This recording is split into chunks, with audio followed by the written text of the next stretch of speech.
Uh-oh, we're back. We're going to give you time to come in. Man, it is a beautiful rainy night. I love rain. It gave everybody a chance to go to the bathroom, to refresh your hot tea or your cocoa on this rainy night. Tag somebody, tell them to come on in there. I see you, Bonita, in Alabama.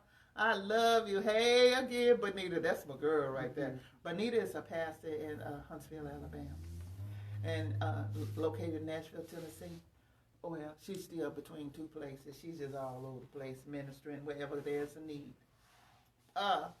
Bonita said, I have a log in the fireplace. I know that's right. Bonita said she's sitting there with her log in the fireplace, sitting back with your feet propped up, kicking the breeze. That's what we do. Now, we said we're going to talk about sex on this segment. Now, we're making it plain, and I'm going to say, hey, Priscilla, glad you back. Just said, where did I come from? Bonita, what you mean, where did you come from? Amanda, part 5. Yes, part 5. I came from Claiborne. Yes, you did come from Claiborne, Bonita. She was at Claiborne Race up in the ministry with me. So we're like sisters in the gospel. So we know. We just real with it. We just keep it moving. Look at Amanda. We're going to talk about part 5. We're talking about sex. And I like Pastor Wendy was on here, and Wendy said a lot of these things need to be taught in churches. It should be taught in churches. But because of how some people think, don't get it twisted. That's Alice's word, don't get it twisted. A lot of people think, oh, we don't need to talk about this, but we do. In the hood, yes, Bonita. You know, but full of education on so many levels, they need to recognize. If they didn't, they know it now. People don't, feel comfortable talking about sex in the church, but they'll talk about it in groups. Yes. Or they'll talk about it outside of the church. But we're going to talk about black women or women in business, dating or married, the pitfalls of it, as well as the ups. There's some ups for it, but we've learned a lot. But now, at this segment 5, we're going to talk about sex. I know as a pastor, our culture says that we should not have sex before marriage. That's a given. Okay? I've said that, I know that. But did I always, look at Amanda, but did I always heed to that? No, I didn't. There are some people who did. But, and recognize just because you keep yourself doesn't mean that you're going to have a bulletproof marriage, that nobody's going to go outside of the relationship. You have to be totally committed to God in order to keep yourself. Talking about the wild monkey. Yeah. And this is another thing. Okay, so I'm going to say this. Are you a virgin? No. What did Pastor Finney about those men who would not help you but put their feet on the table, under the table, to take credit for it, but gave you hell for trying to fix up your place? You better know it. Rev Finney told us like that, and that is so true. But I had to ask her that question. I asked her if she was a virgin. She said, no, of course I'm not a virgin. Was I a virgin when I got married? Do I regret it? I'm not going to lie and say I do, because I don't. There were some things I should not have done. That's just real, because sometimes it messes up. It brings in unwanted pregnancies. It brings in diseases, and it brings in unfaithfulness. There's so many things that it just brings in. Priscilla, and yes, indeed, Reverend Finney would be talking about Judy. We all miss Reverend Finney. Reverend Finney was that pastor that would teach us what was real. And so I want to see women answer the question honest. What part of honest? She said she wasn't a virgin. I said I wasn't a virgin. But am I sorry that I was not a virgin when I got married? No. And one reason, because I never experienced it, so I don't know. But there's some women, we're going to talk about sex in graphic detail tonight. Oh, yeah, this is going to be a heavy hitter. There's some women who can't have orgasms. And they can't have orgasms or have never had an orgasm or will never have an orgasm.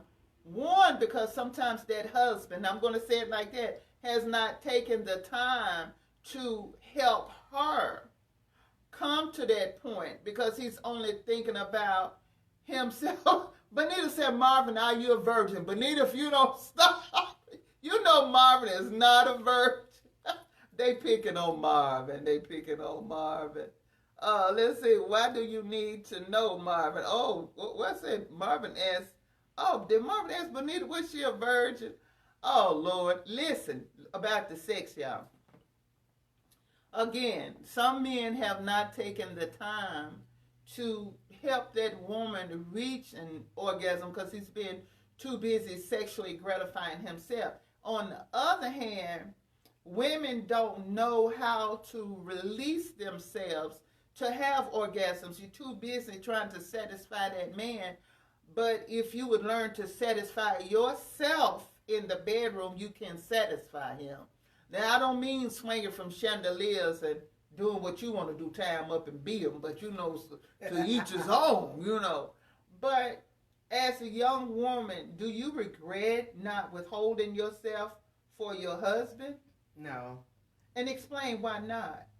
Because I have been married and now I'm divorced. So imagine if I would have waited all that time. Look at the end result. Like, I would have just been suffering. I think that whatever your value is, whatever you want to choose to do with your body, that should be your way on how you live your life. I don't regret it personally.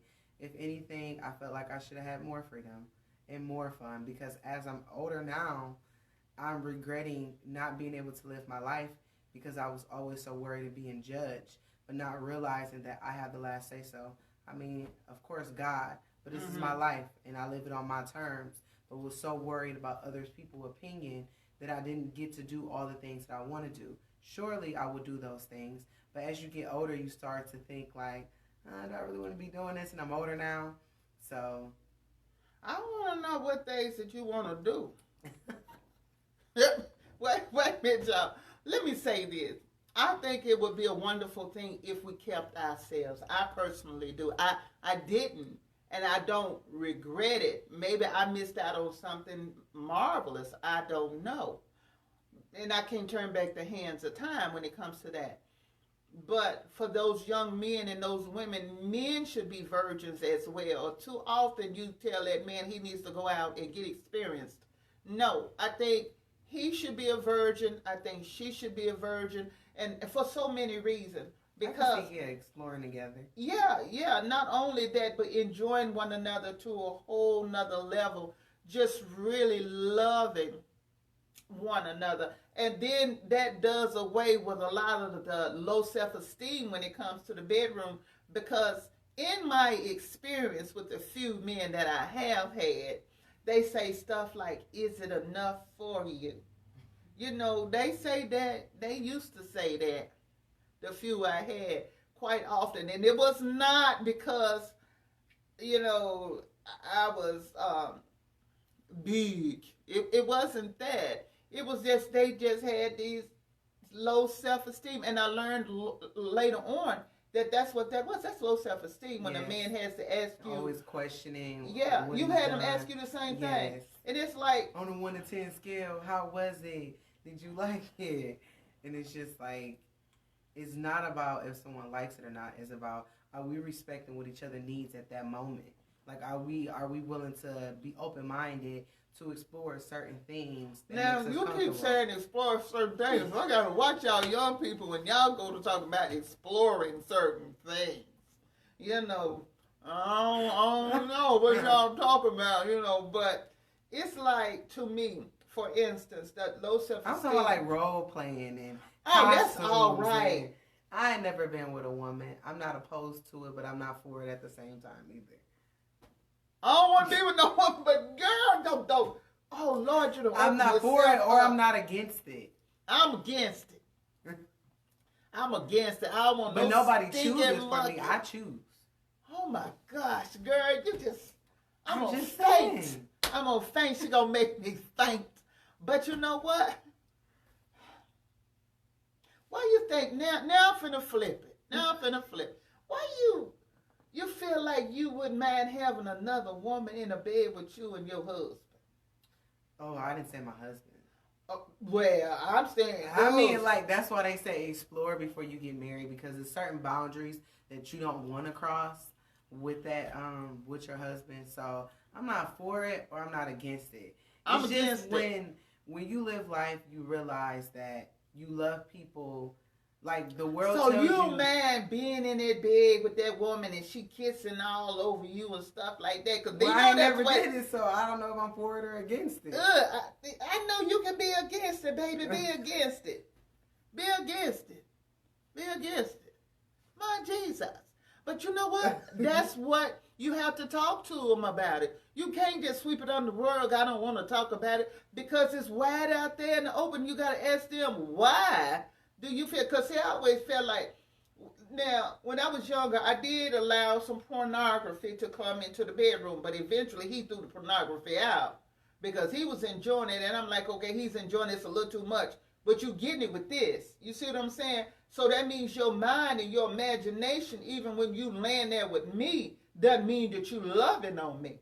And if you pay attention to the body, you know when their mind has drifted off somewhere else, because that feel becomes different. You know what I'm saying? Y'all young girls may not know nothing about that, but I'm schooling you.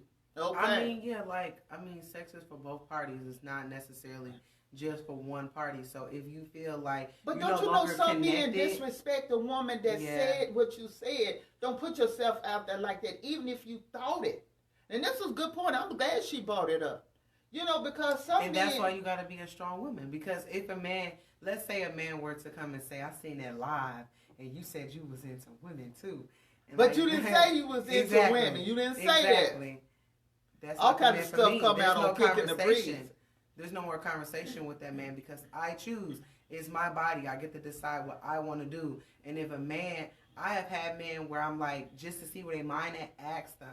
And some man was like, you asked him if they wanted a menage a trois with you and somebody else? No, not with me. Like if they have ever had one. Who holler about facts? What's that facts right there? If they had one or if they wanted one, most guys say they don't want to share their women. Praise be to God to y'all. And I'm going to tell y'all women something. Y'all better hear me. Most men who are willing to be in a bed with you and another woman, they don't really want to be with you. They really want somebody else, but you know, you just helping them gratify their sexual desires. Now, so y'all thought we were just going to talk about anacondas and wild monkeys swinging. No. And another thing I wanted to bring up, because I think about this quite often, is a lot of times when men are comparing the sizes of women's vaginas, and women get that low self-esteem because these men say something. Now, I counsel women, so I know what's being said. And they say to them, you know, your butt is tighter than your monkey. Let me tell you, it's supposed to be tighter than your monkey, okay? Because first of all, they ain't not supposed to be going in there. But true. They do it, okay? To each his own. But when they go to talking to you like that, don't let them beat your self-esteem down.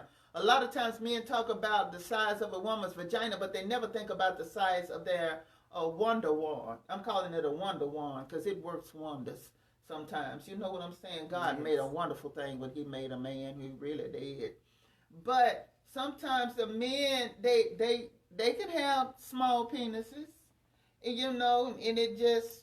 And women, we need to stop settling for that. We don't have to deal with Wait that. a minute now. You can't look at a man and necessarily tell about the size of his penis. But I'm saying, because like, when that's a lie when they say the size of his shoe. You can look at the size of his shoe and his fingers and tell he packing. That's a lie. I'm saying to women that already deal with a lot of inconsistencies in the relationship, who already settle so much, and you mean to tell me even in a bedroom you settling? Like, something has to give. You're settling too much, and then you're settling. I'll start chewing my chewing gum real wild. So what I'm saying is, you have to find something. Like, I used to think, I didn't have my first orgasm until I was 28. I'm 30. So with that being said, I used to tell my friends when they had inconsistencies, like one friend, for instance, Like, she like, I do not have great sex with my husband. You know, I try everything. He's open-minded. I'm just still not feeling connected to him. But my ex, like, I'm still attracted to him. And although I'm not with him, I don't desire to cheat on my husband, but I still feel more sexually attracted to him than I do my own husband. And I used to tell her all the time, well, you know, not to settle, but I mean, let's be realistic. He has a lot of good qualities, you know, like, basically just deal with the bad sex and then try. And then I had an orgasm and then life changed. Girl, don't settle for that no more. Girl, it's miracles out here. But you know what? And that's so sad. To me, that's a form of imprinting. A lot of people don't talk about imprinting men. It's like when you begin to have your first sexual encounters, that it becomes the imprint. It's what you become accustomed to. And if a person can't fulfill that, you get in a state of not being fulfilled. Then sometimes the unfulfillment comes because of issues in the marriage. Yes. Issues in the marriage will cause you not to reach an orgasm. Yes. You know, or overthinking somebody, you can't trust them. And then when they say things, this is why I believe conversation is everything. Because if you, I've been married 40 years, okay, y'all. I'm talking some stuff, telling on myself a little bit, just a little bit. There were ways about me that my husband knew nothing about. And so as I became, I won't say comfortable with him, because I was already comfortable with him, but I got into one of those moods where I wanted to do something crazy. You know, nothing to do him any damage or myself, but, you know, like you said, role playing. We'll say role playing to keep it safe, You know, and he was like, where did that come from? It was there all the time. But during our conversation and his getting to know me, he never asked me pertinent questions. Sometimes we ask people superficial questions in relationships. And even in our marriage counseling, I say, what type of sex do you like? And they be like this, what?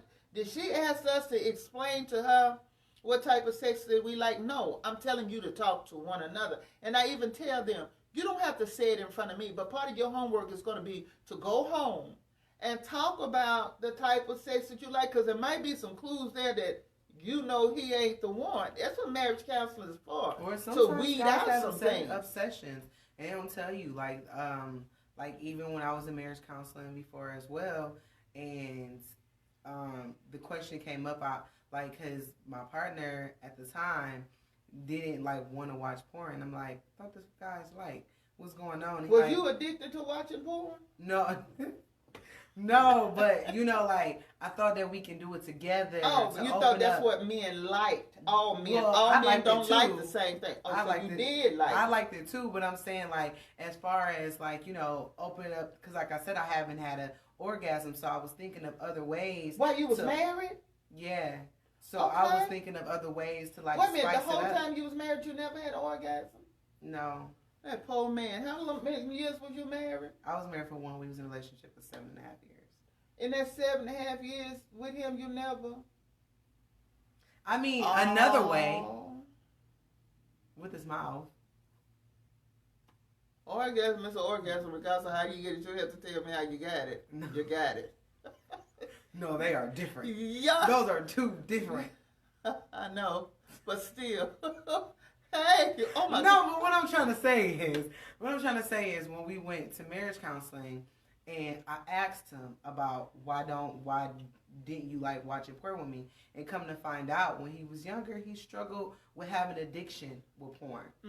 So therefore, although he really wanted to do it, it was triggering him. Me wanting to do it with him was triggering him. And part of your wanting to do it with him was to satisfy him? No, for satisfy each other. Like, boy, watch this stuff and learn something. Like, implement something. Oh, of course, porn is not necessarily realistic, but sometimes guys are visionary people, just like all people, and sometimes they may learn a skill or two. But therefore, he was triggering my insecurities, and I was triggering his addiction. So I'm thinking, like, why won't he watch it with me? What's wrong with me? And on the other hand, he like, who told you that all men like porn? Who told you that? No, I ain't say all men like porn. I like it too. I thought that we could look at watch you see it that gangster here because I like it too. I like it too. But you know that can cause problems in your relationship. I mean, it can, baby. I mean, I wouldn't want him to watch it by himself, but we can watch it together. But let me tell y'all something. If they watch it with you, they will watch it by themselves. In the menage a trois, he might be with you and them, but when he gets a chance, he will do it. Guess what? When you ain't around. That's something to think about. Well, I mean, I can read some of these questions. Okay, let's read some of these comments. Okay. Let's go up a little bit. Y'all, this is hot. Okay, hold on. Okay. Amanda said, Russell didn't have sex with Sierra until they got married. He made her wait. Okay. Marvin said, no, we are not. We are enjoying the moment. All sucky sucky now. As a man, we love it. Amanda said, men want 2 women, but not 2 men. Huh, Marvin?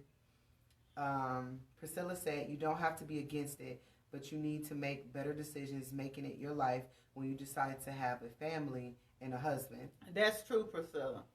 Amanda said, facts, PJ. If he's doing something new, you better watch him. Mm-hmm. Amen. Marvin said, some men want 2 women.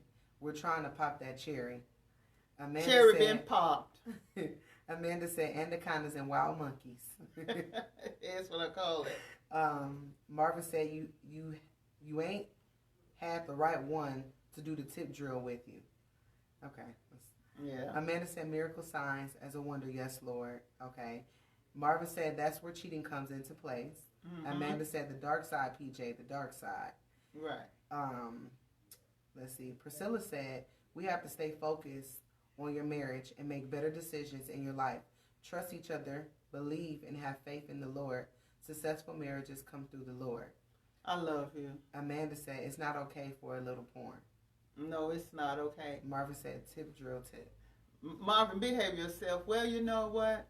We've come to the end of the show, and I want to tell you all something. We have learned a lot. Yes. We kick in the breeze, but we still learn some things, and we're just very candid, but yet clean about some things. And I really appreciate you. It has been an honor to do these 5 segments with you. Yes. You know, and this won't be the last time you see me. We're friends now on Facebook. And then if you have some other friends who want to have a gathering and who want to do something, just contact Amanda. And we'll do it into all of our guests, those of you who tuned in. Thank you for the wisdom nuggets. Priscilla, you was on it. Amanda, you was on it. Hey, Wendy, we're going to get with you because we need to, as 2 pastors, 2 female pastors, we need to do some things, okay? So we love you. I'll get y'all a round table of men. So that's going to be great. You set that up and let us know. Just let the men know we ain't going to play with them. Oh, they don't play. They going to be ready because they already think I'm a feminist. So they going to be ready. Really? They ain't going to think you a feminist after this. They going to be here talking about, did you hear her say she want a menage a trois? Okay. I did not say that. Yes, you did. Yes, you did. I said I wasn't opposed to the idea. They only heard. I'm not for it. They heard you wanted to do it. Anyway, y'all, we love you. Don't forget to tune in tonight for Nighttime Prayer with Pastor Judy Johnson. I love you. Be blessed. Bye-bye.